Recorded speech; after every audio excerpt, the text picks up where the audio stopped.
আমি প্রাক্তন ভাইস চেয়ারম্যানের সাথে ঘুরবো না এসডিওর কাছে অনার্স আনতে যাবো, সেটা তো আমার পার্সোনাল ম্যাটার, সেটা তোমার পলিটিক্যাল ম্যাটার। কিন্তু আমি তো আসছি নাগরিক পরিষেবার স্বার্থে, নাগরিক কথা বলতে পারি।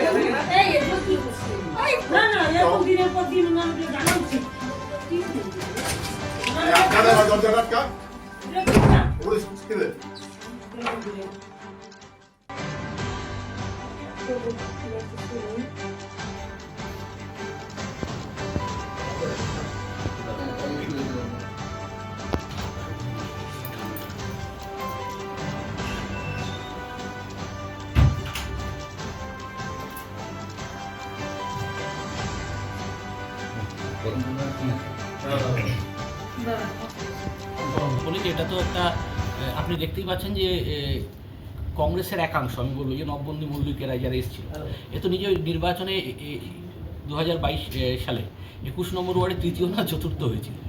আজকে তার একটা ফ্রাস্ট্রেশনের মধ্যে আছে।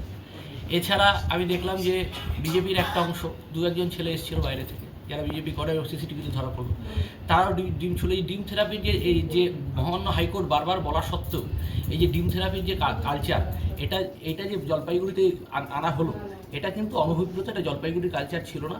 বাম আমলেও কংগ্রেসের বোর্ড ছিল এবং পরবর্তীকালে তৃণমূল আমলেও কংগ্রেসের বিজেপির পঞ্চায়েত বোর্ড ছিল। সেখানে কিন্তু এইভাবে কোনো প্রেশার করা হয়নি। গতকাল অনাস্থা এসছে, অনাস্থা 15 দিন নিয়ম অনুযায়ী 15 দিনের মধ্যে চেয়ারম্যান ডাকবেন তলবি সভা, যদি না ডাকেন তারপরে ভাইস চেয়ারম্যান ডাকবেন। আমি ইতিমধ্যেই জলপাইগুড়ি পৌরসভার ভাইস চেয়ারম্যান পদ থেকে সন্দীপ মাহাতোকে রিমুভ করে দিয়েছি এবং গতকালের বিকালের ডেটে। তা এখন তারপরে আজকের একটা মান্থলি মিটিং ছিল, তার মধ্যে এরকম অশান্তি করার জন্য আমরা মান্থলি মিটিংটা ক্যান্সেল করছি। এখন আমরা আইনের দ্বারস্থ হব এবং আপনি দেখতে পারলেন যে আপনাদের চোখের সামনে নববন্ধুমূলক একজনকে ইশারা করলো, সে বাইরে গেল এবং আজকে কালকে রাত্রি 11:30টার সময় এসডিওর বাড়ির সামনে তৃণমূলের কাউন্সিলরদের সাথে নবেন্দু মল্লিক, ধরম পাসওয়ান, তারপরে এরা দাঁড়িয়েছিল। যার একটা কারণ হচ্ছে ধরম পাসওয়ানদের, ওদেরকে আমি নোটিশ করেছি, নোটিশ পাঠিয়ে যে তোমরা বিল্ডিং প্ল্যানের নিয়মের বাইরে করেছো, 7 দিনের মধ্যে শোকজ করো, কেন স্টপ অর্ডার হবে না। এটা দ্বিতীয় কারণ হচ্ছে যে সন্দীপ মাহাতোকে নোটিশ ইস্যু হয়েছে, আমার মনে হয় দপ্তর পাঠিয়ে দিয়েছে। আপনি যে উনি তো কমার্শিয়াল এবং প্রমোটার, যেটা কনফ্লিক্ট অফ ইন্টারেস্ট, একটা মিউনিসিপ্যালিটির ভাইস চেয়ারম্যান, একটা কাউন্সিলর, সেই প্রমোটার ডেভেলপার, তার সাথে তার যে এগ্রিমেন্ট আমার কাছে সমস্ত আছে, আমি সমস্ত পেশ করব।